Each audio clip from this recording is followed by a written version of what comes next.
So in this video we're going to discuss integration and continuity. So the thing that we're going to prove is that if we have a real valued function f that is defined over some closed bounded interval ab, and the function is continuous everywhere over that interval, then the function is Riemann integrable over that interval.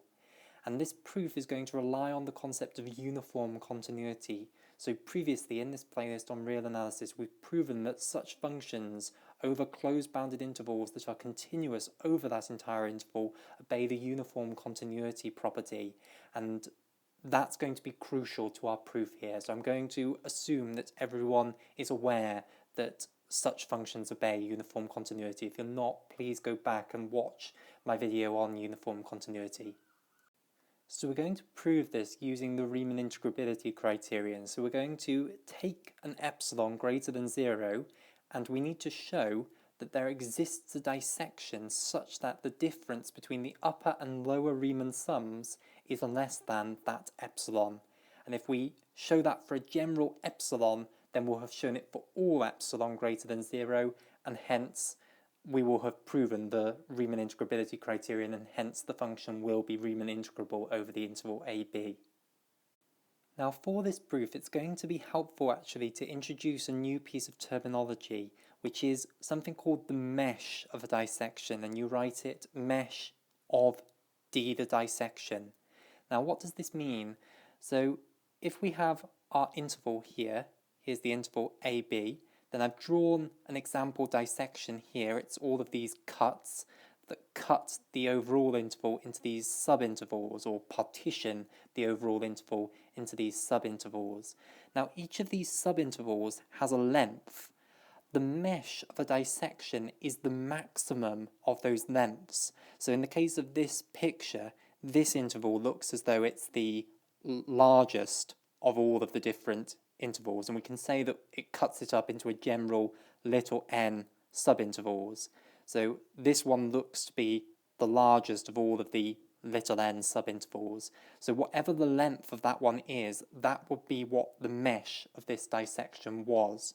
So some more notation, we can denote the lengths of the subintervals by delta xi. So remember, we denote the cuts of the dissection. We start with the boundary points a and b, and we would call a x0 and b xn, and there's going to be n subintervals in total, and then the cuts in the middle of the interval, you'd call this one x1, this one x2, this one x3, this one x4, this one x5, this one x6, and then b would be x7 in this case, so n would be 7, and you can see it's cutting it into seven subintervals in this case. So in general, delta xi, which would be the length of the ith subinterval out of the n, so this would be the first subinterval, this would be the second subinterval, so delta x1 would be the length of this one, delta x2 would be the length of this one, delta x3 this one, and in general it will be xi, the xith cut, minus the position of the xi minus 1 cut. So the mesh then is the maximum over I is equal to 1 to n of the delta xi's. So I've written that down here. Mesh of the dissection is the maximum from I is equal to 1 to n of the length of the subintervals, the delta xi's. And we'll use this concept in just a moment in our proof of this Riemann integrability criterion being true. So what do we need to prove then? So we need to prove that given our function f that is continuous everywhere on this closed bounded interval ab and is therefore uniformly continuous over this closed bounded interval ab, that the Riemann integrability criterion holds true. So given any epsilon greater than 0, I need to show that I can find a dissection such that the difference between the upper and the lower Riemann sum is less than epsilon. Now it's going to be helpful to actually write down what this difference between the upper and lower Riemann sums actually is. So upper Riemann sum minus the lower Riemann sum, let's just write out what the upper and lower Riemann sums are for a given dissection D. So we'll say our dissection D has n subintervals, then it's the sum from I is equal to 1 to n, and I'm now using this notation. Instead of writing out xi minus 1, I'm just going to put in delta xi, which means the length of the ith subinterval times, and again I'm trying to make the notation less cumbersome, so I'm just going to put capital I subscript I to mean the ith subinterval, so the supremum of the value of the function over the ith subinterval. So that's the upper Riemann sum. And then the lower Riemann sum is the sum from I is equal to 1 to n of the length of the subintervals times the infimum of the function over the ith subinterval. But of course, you can see that we could combine these two sums together because actually these lengths here are exactly the same. So it's just the case that here we're multiplying by the supremum, here we're multiplying by the infimum. So for each of these two sums, each of the terms has a corresponding one between the two, so we can combine them together. So doing that yields this sum from I is equal to 1 to n of the lengths of each of the subintervals. So you go over every single one of the subintervals, multiply the length of the subinterval by the difference between the supremum of the function over that subinterval and subtract the infimum of the function over that subinterval. Now, supremum and infimum, they're quite complicated, but we can massively simplify them in the case of these beautiful functions that are continuous everywhere. So remember, our function is continuous over this entire interval AB, so it's certainly true that in any one of these subintervals that we have here, that the function is going to be continuous everywhere over those subintervals. Now, those subintervals are closed, bounded intervals, so we will have a function that is continuous everywhere over a closed bounded interval. So therefore the extreme value theorem holds true, that the function will be bounded above and below, and it will actually obtain its maximum and minimum. So the supremum we can replace with the maximum, and the infimum we can replace with the minimum. So just as a little aside, remember that suprema and infima are extremely simple in the case that the set has a maximum and minimum value. So if we're talking about a general set X, if that set has a maximum value, then the supremum of the set is just equal to the maximum value. Similarly, if the set has a minimum value, then the infimum of the set is just equal to that minimum value. Suprema and infima only become more complicated in the case that the set doesn't have a maximum and a minimum value. And in the case of the real line, of course, the completeness axiom holds true. So if the set is bounded above and below, then it will still have a supremum and an infimum, even if it doesn't have a maximum and a minimum. But because these functions are continuous everywhere over these closed bounded intervals, they obey the extreme value theorem, and therefore the set of values that the function takes on over the interval does have a maximum value and a minimum value, and hence the supremum of that set of values is just the maximum value and the infimum is just the minimum value. So I've written this out here now. So for any dissection, the difference between the upper and lower Riemann sums of this function f that is continuous everywhere over the interval ab can be written as the sum from I is equal to 1 to n of the length of the ith subinterval times the difference between the maximum and the minimum value that the function takes on over that ith interval. So now it comes time to have a play with uniform continuity. So we know our function f is uniformly continuous over the closed interval AB. I'm not going to prove that in this video. As I say, if you want to see a proof of that, go to the video on uniform continuity. So here is the criterion it obeys. So for all epsilon greater than 0, there exists a delta greater than 0 such that if you take any 2 points in the domain, so the interval AB, that are within delta closeness of one another, so the modulus of the difference between the two is less than delta, then it is guaranteed that the difference, or the modulus of the difference between their image points, so f of x1 minus f of x2, the modulus of that will be less than epsilon. So here's the idea behind how we can use this to bound the size of this difference between the upper and lower Riemann sums, to bound this thing here. So this holds for all epsilon, so we could use the epsilon that we have started with up here in our proof of the Riemann integrability criterion. as a first guess anyway. We'll have to refine that, but we could start with that. And using that epsilon, we could plug it into here, so there will exist a delta such that this holds true for that given epsilon. So it will be true that if you find any 2 points that are within delta closeness of one another, that the difference between their image points will be less than epsilon. So now here's the great idea.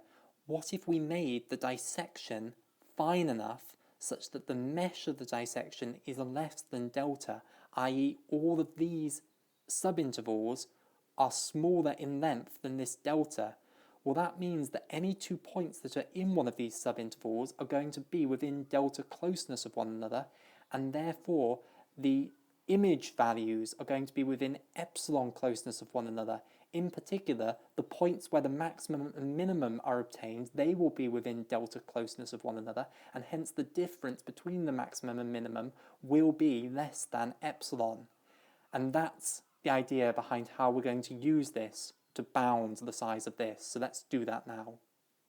So we start with that epsilon greater than 0 that we started with for the Riemann integrability criterion. And remember, we are trying to show that there exists a dissection such that the difference between the upper and lower Riemann sums is less than this size epsilon.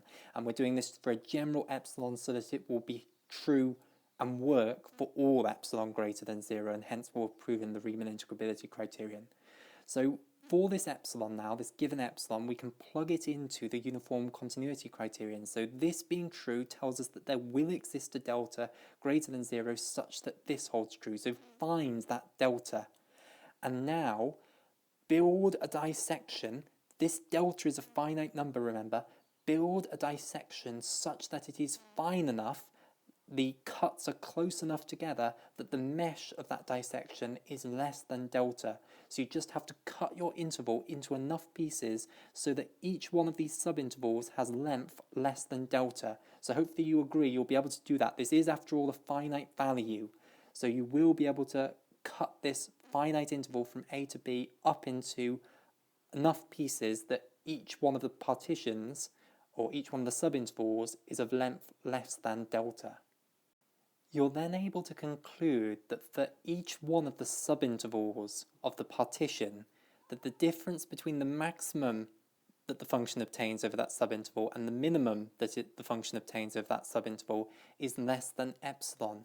And this is the reason why, if we go to a subinterval here, let's say this is our subinterval, that has length less than delta, the function will obtain its maximum at some point in this subinterval. We'll call that point x big N for maximum, and it will obtain its minimum at some point in this subinterval. We'll call that x little n for minimum. Those 2 points will be less than delta apart because they are inside this interval that is less than delta in length. Therefore, this will hold true that the difference between their values in the codomain is less than epsilon. So the difference between fx big M and fx little m is going to be less than epsilon, or the modulus of that. But this is the value of the maximum of the function, and this is the value of the minimum of the function over that subinterval. Therefore, we can get rid of the modulus signs because the maximum is always going to be greater than or equal to the minimum, so this is always going to be a number greater than or equal to 0. And we can conclude that the maximum that the function obtains over that subinterval minus the minimum is less than epsilon. And that argument holds true for every single one of the subintervals in the partition. Now, if we multiply both sides of this inequality, and I've done it rather clumsily, I apologise, by the length of the interval, the inequality still holds true because this is a non-negative number. In fact, it's going to be a positive number because we're not going to have any intervals of size 0. So we can multiply both sides of the inequality and not have to worry about the sign of the inequality flipping. So I've multiplied the length of the interval I here and the length of the interval I here. It holds true. And this holds true for every single one of these i's. So for I is equal to 1, if you take the length of the interval 1 and times it by the difference between the maximum and the minimum over that interval, it's going to be less than epsilon times the length of the interval 1.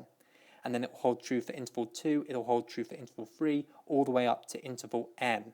So of course what we're now going to do is conclude that we can sum over I is equal to 1 to n both sides, and the inequality will still hold true. So that's what we've done here, and I apologise, it sort of ran out of space, so it's gone down here, this inequality. So because this is less than this for every single one of the intervals from I is equal to 1 to n, then it's true that if we sum up all of these things for each one of the intervals, then it's going to be less than all of these things summed up for each one of the intervals. So the sum from I is equal to 1 to n of delta xi times the maximum minus the minimum is going to be less than the sum from I is equal to 1 to n of epsilon times the length of the ith interval. Now, crucially here, epsilon is a constant. Remember, we started with a fixed epsilon and we did all of this with that fixed epsilon. So we can now pull the epsilon out, and of course the sum from I is equal to 1 to n of all of the lengths of the intervals, the subintervals, is going to just give the overall length of the whole interval, i.e. b minus a. The thing on the left-hand side, meanwhile, is of course the difference between the upper and lower Riemann sum over this dissection D. So I'll replace that with this.